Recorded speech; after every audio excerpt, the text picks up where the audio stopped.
Welcome back, everybody. It is Business Monday here at the Navigant Credit Union Broadcast Center. I am Josh Fenton. This is the money man, Gary Sass. He knows all and hopefully will tell us some. Conrad knows all. Gary Sass, let's see, the big story last week was a agreement between the SEC and Oak Tree Capital, a $1 billion private equity fund from California with offices in New York City. And they, in the agreement, agreed to pay a $100,000 fine and also copped to trying a pay-to-play scheme with the governor of Rhode Island. She ultimately, after about 5 weeks, returned the check.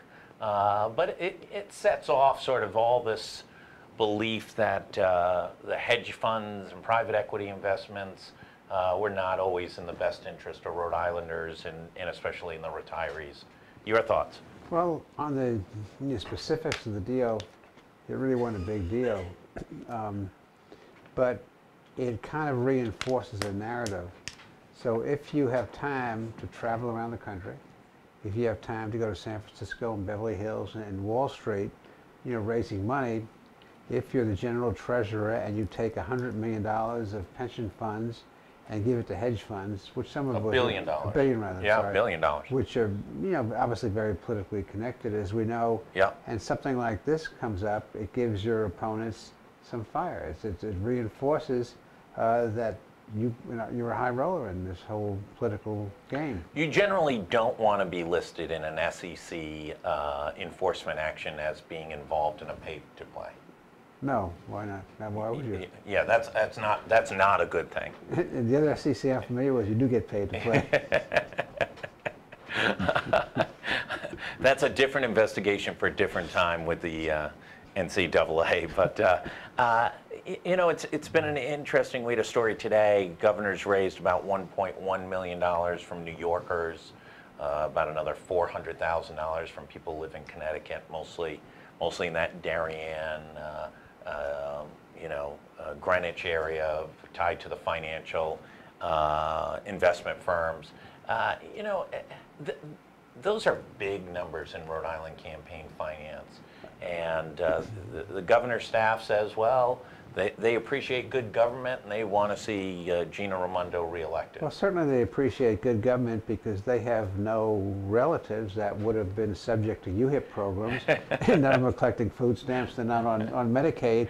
But the question is, why are they so interested in good government in Rhode Island? Yeah. Are they interested in the individual? Are they interested in the ambitions of the individual? Or are they interested in good government? I would suggest if they're really interested in good government, that $1 million could have been donated to various nonprofits, to places like Rhode Island Foundation and others, and made it an investment in doing some thinking around here to make things better. Yeah. It sort of reinforces that, it's virtually every single Wall Street firm had multiple folks donating, 500, 1,000, or multiple thousands of dollars. It's out of proportion with what has gone on historically in the state. Maybe sometimes in big election cycles, Jack Reed or Sheldon Whitehouse or Claiborne Pell or John Chafee would have significant fundraising activity. But in this situation, it's just a relentless amount of fundraising across really the most powerful interests in the country. And saying you're not trying to buy influence. I have argued for a long time that these people should be contributing more into senatorial campaigns because the Rhode Island Senate seat is a cheap seat relative to Texas or California or states where you need to spend tens of millions of dollars and the vote of the United States Senator is equal. So they, if big Wall Street companies are investing to buy influence, they're buying influence by getting a United States Senator elected, supporting them. Investing in a governor of Rhode Island of 1 million people is buying what influence? It's buying something very different than influence to make this place better. Let's jump over, leave that world. Ted Seidel secured a reward from the one of the federal regulatory agencies for $30 million. He's expected to collect another 40-something million. in whistleblower rewards, both being record rewards for those agencies. He's been a consistent critic of the governor's strategies, both as general treasurer and as governor. Does this whistleblower rewards give him some extra credibility, and does it have an impact? I think results have an impact, more than whistleblower rewards. They have some interest and some influence possibly, but the bottom line is, what are the results? And I started to look at the numbers, and the governor talks about, employment growth. And yes, there has been employment growth in the state. Since Gina Raimondo became governor in January of 2015 through May, the latest figures we have, employment in the state's grown by almost 17,000. There's been about a 3.5% increase in employment. And then you sit back and say, boy, that's great. And it is good because a lot of times we haven't seen employment growth. Right. But then you compare it to the rest of the country, and our 3.5 compares to 6% growth nationally, compares to about 5.5% growth in Massachusetts. So when you look at the amount of growth here compared to the country as a whole, compared to Massachusetts, anybody would have had that growth because it's part of the economic cycle. When you look at unemployment, our unemployment went down from the time Gina became governor, about 6.6% to 4.4%. But we're still 37th. There are 36 states that have a lower unemployment rate. When Gina became governor, I think we were about 38th or 39th. But a year before, we were much higher. We were about 48th or 49th. So you look at what's happening and you say, well, are these economic development programs working? Yes, there's been growth, but there's been growth everywhere. And Connecticut's an outlier. There's some places that we've done better. But most places, we're not quite up to the national average, not certainly anywhere near Massachusetts on growth. And then you begin to say, okay, well, and it's, to be fair, the success and the benefits of any governor's economic development program are not realized right away. You have to keep in mind that the governor's economic development programs weren't enacted to mid-2015. Mm-hmm. Governor came to office in January. The legislature enacted those programs in January. And so certainly in a 2.5-year period, there's not a lot of time to figure out are the investments we're made, working. There's been growth because the economy has been better. But then you look in the future and you do some projections, and projections, change. That's why they're called forecasts and projections. But when the Revenue Estimating Conference, which is the official not bipartisan, but by government, both House and Senate, forecast of state revenue and the economy comes out, you find out that Mike Levy, who is the vice president for IHS Market, which is now macroeconomics, says that we're going to look at about 1% in growth. Right. No, sorry, 0.4% growth in employment. Somewhat anemic. Yeah, employment's going to grow for the fiscal year, according to those estimates, fiscal year 19, which we started this month, through fiscal 23, we're going to grow 6,000 jobs. Well, if that's what we're only going to get, if that forecast is right, and I hope it's wrong, then we're investing hundreds of millions of dollars in economic development, and we're just getting what the organic growth, would be. And so the record on growth is very, very mixed. There's been growth. There have been 24, 25 companies that have come here and then expanded. But at the end of the day, our performance is not equaling national average.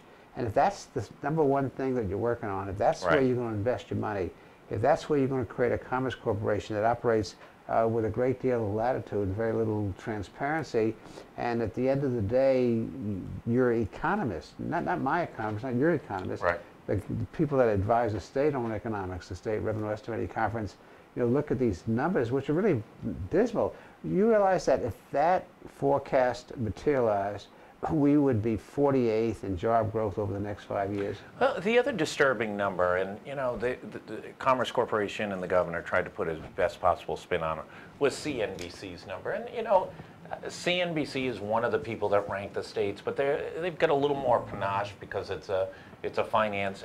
But you pointed out that infrastructure was weighted so heavily, but I do want to push back on that a little bit.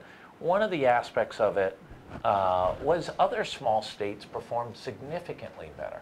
Well, it wasn't just a big state measurement. or just the South. There was distribution throughout the country. It wasn't just those with lax regulatory structures versus tough regulatory structures. You know, Vermont, Delaware, states like that were significantly better ranked than Rhode Island. Those rankings really don't tell you a whole lot of what's happening. And we just, at Bryant, did a study. And we looked at the 12 most commonly used, rankings. And they're weighted differently. Yeah. They measure different things. For example, there's one that's put out by Ford Foundation funds, which is, says if you do well in spending on social programs, you have a high ranking. Yeah. There are others that say if you have low taxes, you have a high ranking. And so when we averaged them all up and said, let's just take an unscientific average, it was pretty accurate. We're in the bottom third. Yeah. But we're closer to the middle and the bottom. But those rankings, don't mean a whole lot. What matters is results. And if we were having better results than the ones I've just discussed, no one would be looking at the 45th ranking. And to show you how problematic they are, the governor has to change her political ads when the rankings come out and change. That's right. Because first she's 33rd in Business Insider, and then that drops to 9th. Then a few months later, it's back up to 17th. You can't make economic policy based on those rankings. Those rankings are good to have. They're interesting to discuss. You may look at it but anytime you're in a group where your peer set is West Virginia and Mississippi, that's just not a good thing. I'm sorry. That's a lot of my relatives come from. Thanks a lot. But no, but that's why we looked at all 12 rankings. Yeah. And and I think it's like throwing darts at a board, but at least you've taken all the factors in, all the rankings. We averaged them. And I think it's kind of peasant wisdom where it came out pretty close. It showed us as 34th, and which is the bottom third. Yeah. Okay, not so proud to be in the bottom third, but it's not 48th, 49th, or 50th, because when you even that out. But would any of it matter if Rhode Islanders felt good about where they are? I mean, isn't that ultimately the issue, is that the majority of Rhode Islanders still think we're on the wrong track. The majority of Rhode Islanders don't support Gina Raimondo. The majority of Rhode Islanders, by every public poll, listen, we've been at it twice with John Della Volpe at Harvard. You've used another pollster. You can't find a sense that there's a lot of positive feeling about the state. Maybe it's slightly improved over previous years, but you're not seeing big momentum. That the average Rhode Islander, the person who makes $60,000 to $100,000 HHI, is feeling good about where they are. And Charlie Baker said it best. He was very pragmatic. There's people looking for pragmatic people that get things done. Yeah. He said, the people that elected me governor, the people of Massachusetts, are concerned about a couple of things. They're concerned about their streets being safe. They're concerned about their kids going to a decent school so they get a decent job. They're concerned about their own job and the state doing things to protect that job. And when people feel the government's interested in protecting their jobs, sending their kids to a good school, keeping their daughters in safe neighborhoods, then people feel better about government. And that's what's missing here. So we have a program du jour. There was a great myth that said the hedgehog beats the fox every time, because the hedgehog is focused. He burrows through and gets one or two things done. Fox is a smart aleck. He's all over the place. Well, we have government by fox instead of government by hedgehog. Just for the record, Charlie Baker leads the country in highest approval rating, I think at about 76 or 78%. Yeah, and he's not a very, he's not a dynamic guy. He's not an interesting guy per se. He's a very, very straightforward guy. Not a lot of drama coming out of that governor's office. What people are looking for in public leadership, particularly at the state level, are pragmatic leaders. And a pragmatic leader, focuses. A pragmatic leader gets the right people on the bus in the right seats, and the wrong people off the bus. Uses the bully pulpit not to spin, but to educate. And if you get leadership like that talks about things that people are interested in.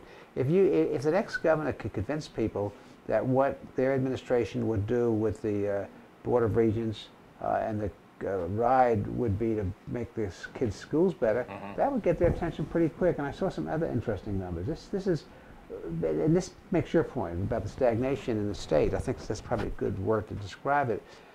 The National Assessment of Education Progress, the nation's report card, went back and looked at Rhode Island scores, just going back to 15 and then back into the 90s, we made some progress from the mid-90s to 2014.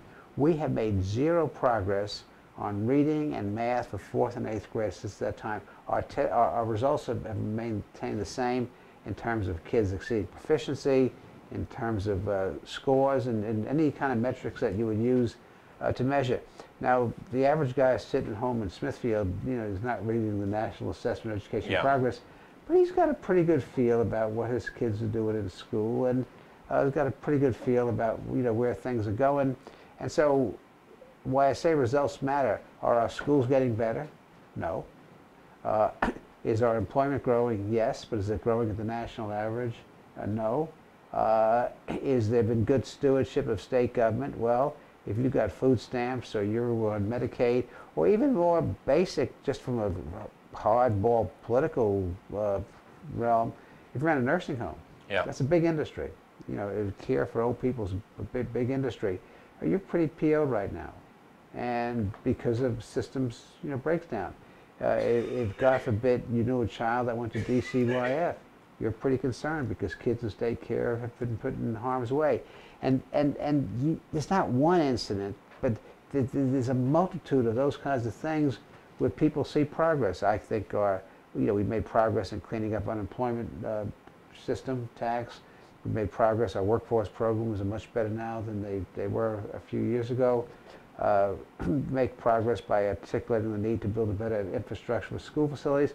That's progress, and that shouldn't be dismissed or discounted. But then you have the other side of the figures that I mentioned, and people are not studying the numbers like we are, but they feel it. Well, let's shift around a little bit. We'll leave the state rankings. Let's head to District 15, always an interesting space. The one in Cranston? The one in Cranston. Speaker of the House, Nick Mattiello, it is July, and he's already going door to door, are the reports. He's already dropped some direct mail pieces. He's dropped some weight too. You go door to door in this weather. In this weather, that's right. His GOP opponent, National Republican Committee man Steve Frias, is already out there in earnest, going door to door. Is that the most interesting race in Rhode Island after the governor's race? Regardless, it's one of the most interesting races in Rhode Island, period, because you have an incumbent speaker who's faced a serious challenge for the second time in a row. And, the speaker, some of his actions, appropriately so, were widely applauded by the business community. Cut a lot of business taxes, corporate tax, made some income tax reforms, cut the tax people pay on their pensions and up to a certain level.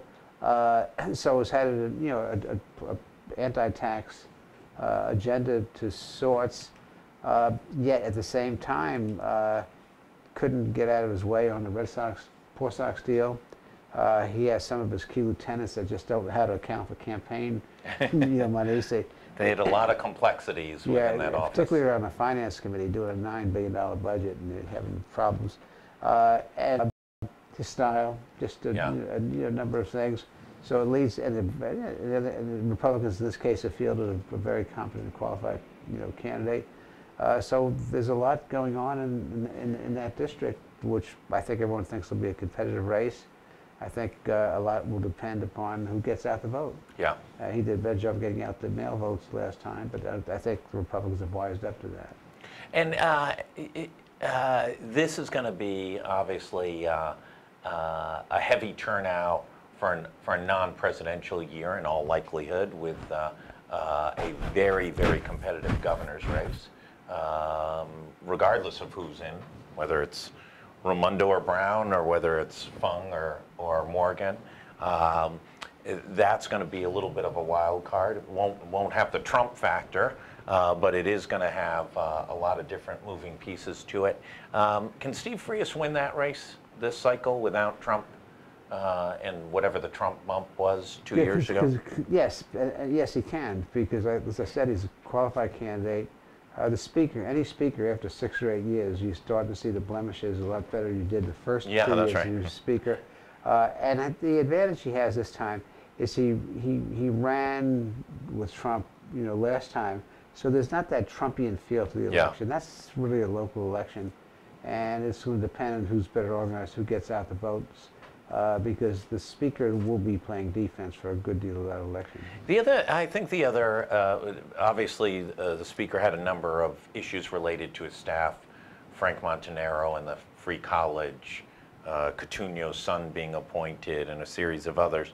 But also, he didn't have a very productive cycle. Didn't really pass any legislation. So the argument to, send me back got lost a little bit, that he just, it wasn't a big year for legislation. Well, election year is not always a big year for legislation. Yeah. They did get a budget passed. Yeah. He was able to restore some of the draconian cuts that the governor recommended, particularly for development disabled community who had been cut very significantly, more than could be justified. So he was able to work to get some stuff restored in the budget. He also, in doing that, had to play a lot of an inside as opposed to an outside game, trying to balance the progressive caucus versus the labor and versus the more conservative caucus. May mean you can accomplish things on the inside, much more difficult to accomplish things on the outside. Speaking of progressives, there seems to be a fair amount of energy behind progressive candidates and progressive movement in this cycle. They seem very well organized. They have some very strong candidates.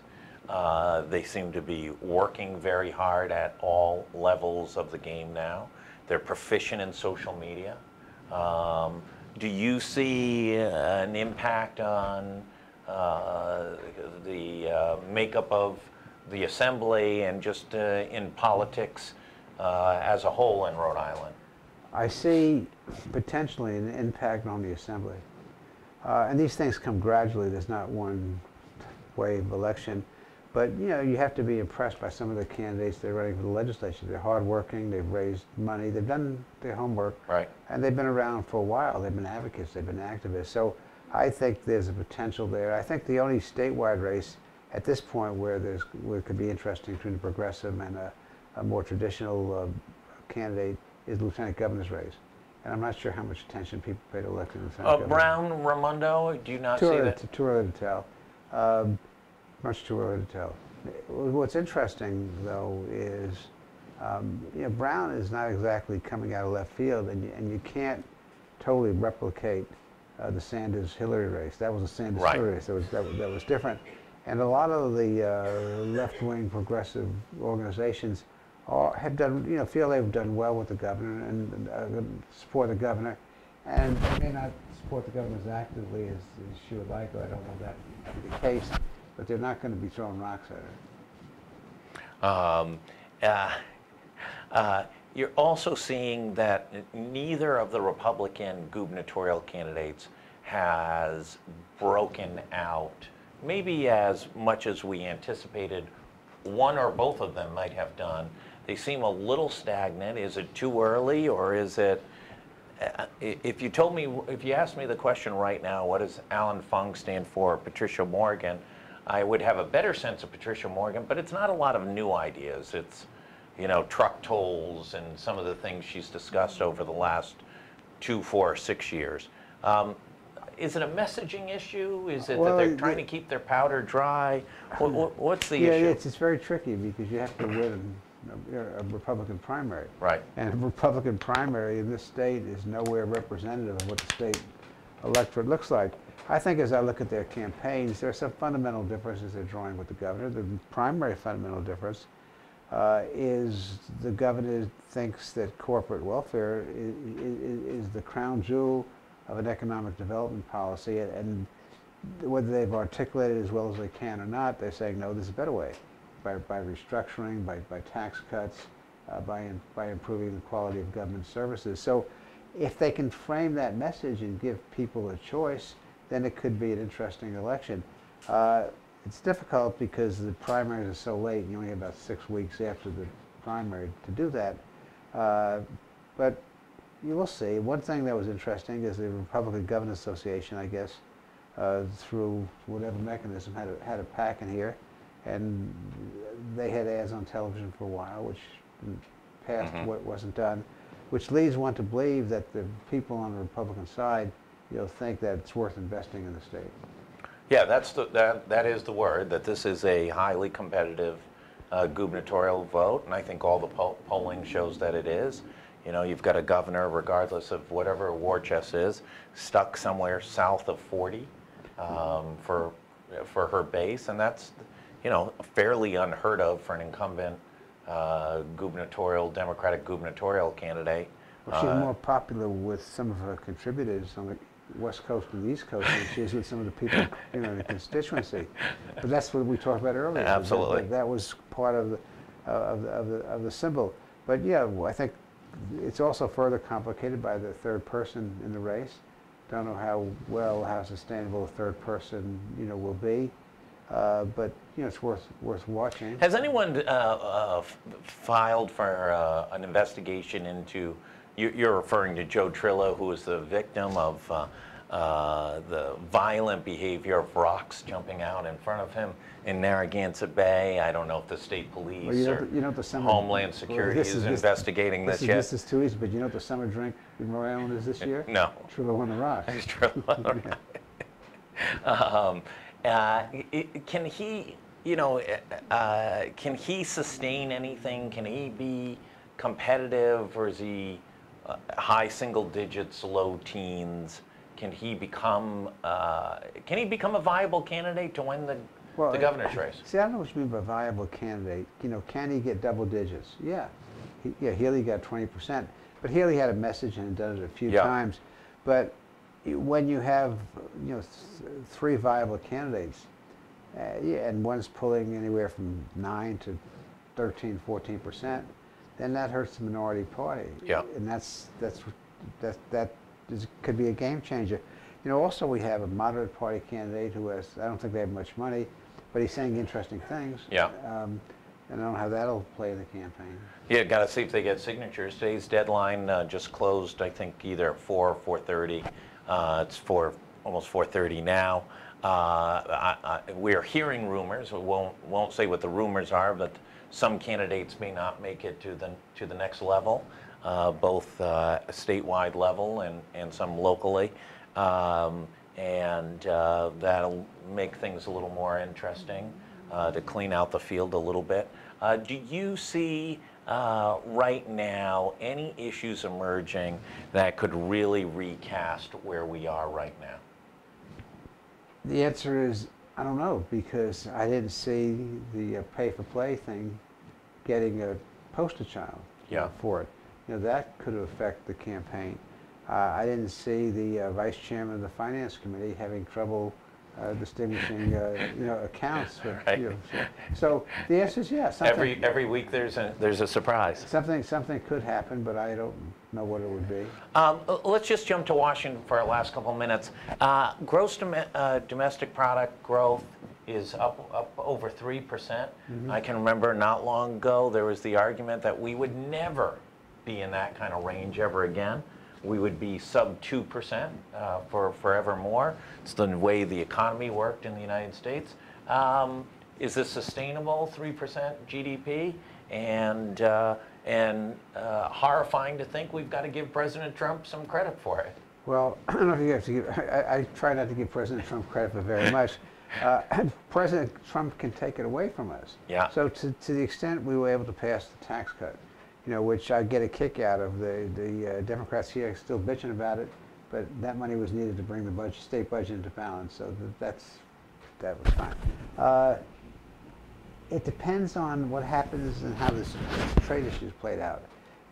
And so, Trump with the tax cut, with his regulatory regime of cutting back on regulation, cutting taxes, giving business, more opportunity to breathe and to invest, that clearly is helpful. And, it's helpful on top of the 2% growth that we had during the Obama administration. So you're not building on zero, but you are building on 2% and the cycle changes. Inflation's coming back. That's both good and bad, but inflation's about 2.9% last time I looked at those numbers. So that's all helpful, but how the president manages is really of a concern. So the trade wars. there's a difference in fighting China on intellectual property. And everybody knows we've been getting snookered by China for a long time and haven't done anything. To fighting with EU partners and to telling a place, I don't know if somebody told me this at a cocktail party tonight, that It was one of those fancy Republican cocktail parties that you socialize in. Was it Dunes Club? It was upscale. Was it upscale? But this is the story. You know, the concern was, you know, where would Putin's next target be? And the guy said, well, it could be a small country like Estonia or Latvia, or, you know, one of the Baltic countries. And Trump said, I'd only help them if they were paying their fair share. Well, Estonia is paying its fair share and Latvia is not. Well, we don't have foreign policy and we don't have trade. You know, that's just whether you're paying your fair share. So what happens, you know, with agricultural products, what happens with certain kind of manufacturing, you know, can be affected. There's some numbers that we look at that indicate that at least 25 to 33% of the benefit of the tax cut will be lost as a result of the trade policies that are being spoken about right now. The short answer to your question is we can maintain 3%. We should be able to maintain 3%, but we've got to stay the course on government spending, on education, and on regulation. Then there's no reason why we can't. But you throw in this tariff mess, you throw in this unpredictable foreign policy, market gets spooked awful easily. Does Trump's this past week obviously was a week of confusing foreign policy, should I say? Is that the nicest way to put it? Does this lack of stability in the White House, staffing changes, incoherent foreign policy, you know, strange behaviors, does this ultimately benefit Gina Raimondo in winning re-election? Or does the average voter, when they walk into the voters' booth, really separate Alan Fung and Gina Raimondo from? I would argue it may be the opposite in this state, because it could adversely affect Trillo, who's the poster child for Trump. Now, it also depends how Gina spends the $4 million, because they're trying to paint, you know, Fung as a Trump Republican, and yeah, if they're successful in doing it, it could have an impact. But it's not clear that they're going to be successful in doing that. Well, listen, as always, a wealth of knowledge. See how I worked wealth into that? A wealth of knowledge, the money man, Gary Sass. No. You got any stock picks for us before you leave off? Gold bullion, a good investment? No, just like the state. Bitcoins? No, just like the state treasury.